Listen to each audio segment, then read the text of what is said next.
Hi hello friends, Telugu ప్రజలారా, గుడింగ్ to all. ఈరోజు మీ ముందుకు నేను అగ్ని పరీక్ష 2 బిగ్ బాస్ 10లో భాగంగా ఎపిసోడ్ 9 మీద మీకు రివ్యూ ఇవ్వబోతున్నాను. అయితే మొదటగా మీకు చెప్పాలనుకున్న విషయం ఏంటంటే, అగ్ని పరీక్షలోకి మన కంటెస్టెంట్ కామన్ మ్యాన్స్ సెలబ్రిటీగా ఎంట్రీ ఇవ్వబోతున్న వాళ్ళు ఎవరెవరు అంటే, అభిజిత్ గారికి బాగా ఇష్టమైనటువంటి రోహిత్, చరణ్, సృష్టి వ్యాకరణం and Rajakumari and Aman. So వీళ్ళందరూ ఐదుగురు కంపల్సరీగా బిగ్ బాస్లోకి ఎంట్రీ ఇవ్వబోతున్నారని నాకు అనిపిస్తుంది. మీకు ఎవరెవరు వెళ్తారని అనిపిస్తుందో కామెంట్ బాక్స్లో మెన్షన్ చేయండి.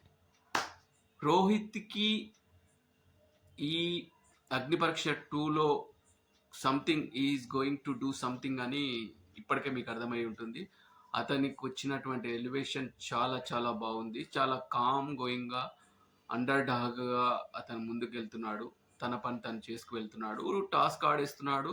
ఓకే నేను ఆడేసిన అని పక్క కూర్చుంటున్నాడు.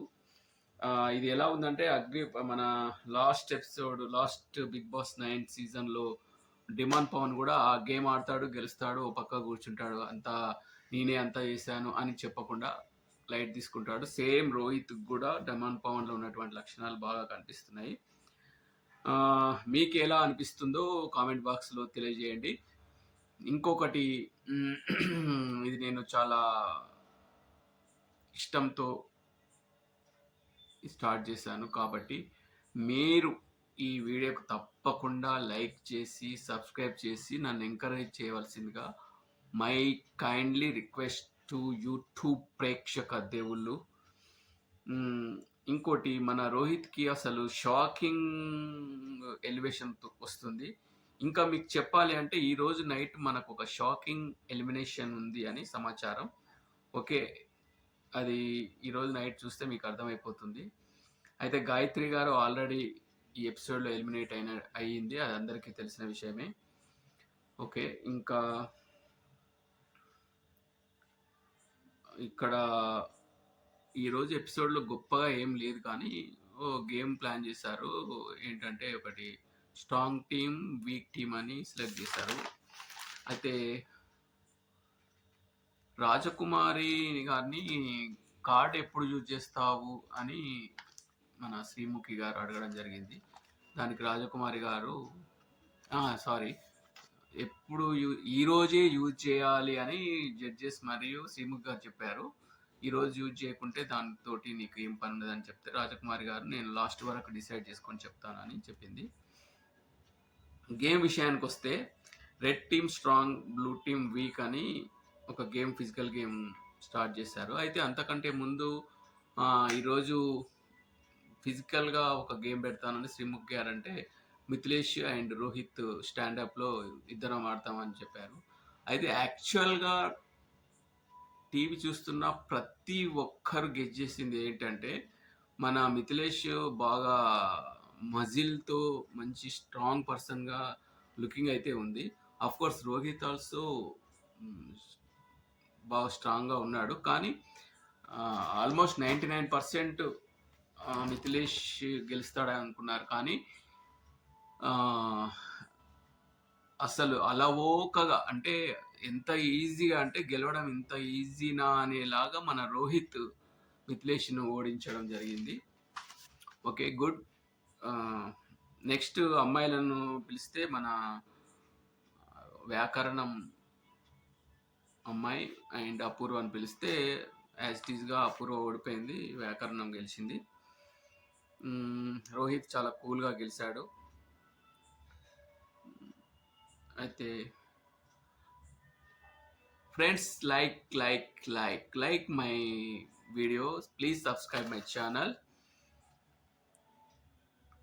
అయితే ఇంకా మన ఈ గేమ్ విషయానికి వస్తే, గేమ్ ఏంటంటే బాయ్స్ని గర్ల్స్ని ఒక టీమ్గా డివైడ్ చేసేసి మధ్యలో ఒక స్టూల్ లాంటిది, చైర్, అంటే మనం చైర్స్ గేమ్ ఆడతాం కదా చిన్నప్పుడు కానీ పెద్దగా కానీ, ఆ చైర్ గేమ్‌లో ఫస్ట్ ఎవరు టచ్ చేస్తారో, టచ్ చేసినా ఓకే, ఫస్ట్ కూర్చున్నా ఓకే అనేసి గేమ్ పెట్టడం జరిగింది. అందులో భాగంగా ఫస్ట్ మిథిలేష్ గెలిచాడు. మిథిలేష్ స్ట్రాంగ్ టీమ్‌గా సెలెక్ట్ అయ్యి రెడ్ బ్యాడ్జ్ తొడుక్కున్న తర్వాత, మీరు వీక్ ఎవరిని అనుకుంటున్నారు అని అడిగారు. అప్పుడు మిథిలేష్ ఏమని చెప్పాడంటే, చరణ్ నాకు వీక్‌గా అనిపిస్తున్నాడు. అతని ఫిజికల్ స్ట్రెంత్ నేను చూడలేదు అని చెప్పాడు. అయితే ఇక్కడ చరణ్ వెంటనే తనకి కౌంటర్ ఏమని ఇచ్చాడంటే, నీకు బుద్ధి లేదు. నేను ఎందుకంటే నీ బుద్ధి నేను చూడలేదు కాబట్టి నీకు బుద్ధి లేదు. నువ్వు నా ఫిజికల్ స్ట్రెంత్ చూడలేదు కాబట్టి వీక్ అని చెప్పావు. నీ నీ బుద్ధి నేను చూడలేదు కాబట్టి బుద్ధి లేదు అని ఎంత స్ట్రాంగ్ కౌంటర్ ఇచ్చాడంటే, అది హ్యాట్స్ ఆఫ్. అంటే అదే టైంకి ఆ కౌంటర్ ఇవ్వడం అంటే మామూలు విషయం కాదు. ఎట్ ద సేమ్ టైం వెంటనే ఏమనంటే, I want to be your opponent అంటే చూసుకుందాం, ఆపోనెంట్గా నేనే ఉంటా, గేమ్లో చూసుకుందామని చెప్పడం జరిగింది.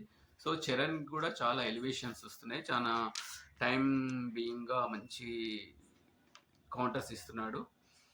ఇంకా please subscribe my channel. Okay, like and share and subscribe. ఈ గేమ్లో ఇంకా ఏం చెప్తున్నానంటే, ఝాన్సీ గెలిచింది, అపూర్వని అపోనెంట్గా సెలెక్ట్ చేసుకుంది.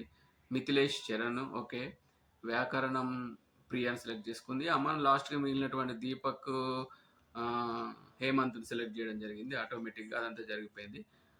మిథిలేష్ లేచి ఏం చెప్పాడంటే, ఒక చిన్న ఎలిగేషన్ తీసుకొచ్చాడు. దీపక్ కావాలనే ఓడిపోతున్నాడు అని నాకు చెప్పిండు. నాకు ఓకే, నేను ఓడిపోతే అపోనెంట్గా, నువ్వు గెలిస్తే అపోనెంట్గా నన్ను తీసుకో అని కూడా చెప్పిండు. ఇక్కడ గొడవ పడినా, ఆర్గ్యూ చేసినా, ఎవరేది చేసినా కూడా స్క్రీన్ స్పేస్ కోసం అని మనం ఒకటి బాగా అర్థం చేసుకోవాల్సిన అవసరం ఎంతైనా ఉంది. అయితే రాజకుమారి గారు, ఇప్పుడు మీరు ఎల్లో కార్డు ఎప్పుడు యూజ్ చేసుకుంటారు, ఇప్పుడు యూజ్ చేస్తారా అంటే, లేదు లేదు, తను ఎంత ఎంత తెలివిగా, ఎంత ఇంటెలిజెంట్గా ఆన్సర్ చేసిందంటే, నేను ఓడిపోతే ఆడియన్స్కి ఓటింగ్కి వెళ్ళేటప్పుడు ఎవరైతే గెలిచి ఓటింగ్కి వెళ్తారో వాళ్ళని స్వైప్ చేసి నా కార్డు యూజ్ చేసి నేను ఓటింగ్ చేస్తా అని చాలా యాజ్ సింపుల్ యాజ్గా చెప్పింది. అంటే ఆమె ఒక పల్లెటూరు నుంచి వచ్చింది, చాలా బాధల్లో ఉంది అనేది కాకుండా తను ఎంత ఇంటెలిజెంటో ఈ ఒక్క డైలాగ్తో తను ఎక్స్ప్రెస్ చేసింది. So I hats up to his intelligence. Please subscribe my channel, like and share. Friends please subscribe my channel. నా వీడియో మీకు నచ్చినట్టయితే సబ్స్క్రైబ్ చేయండి, లైక్ చేయండి, నాకు సపోర్ట్ చేయండి, నా వీడియోస్ని ముందుకు పంపించండి. Okay, next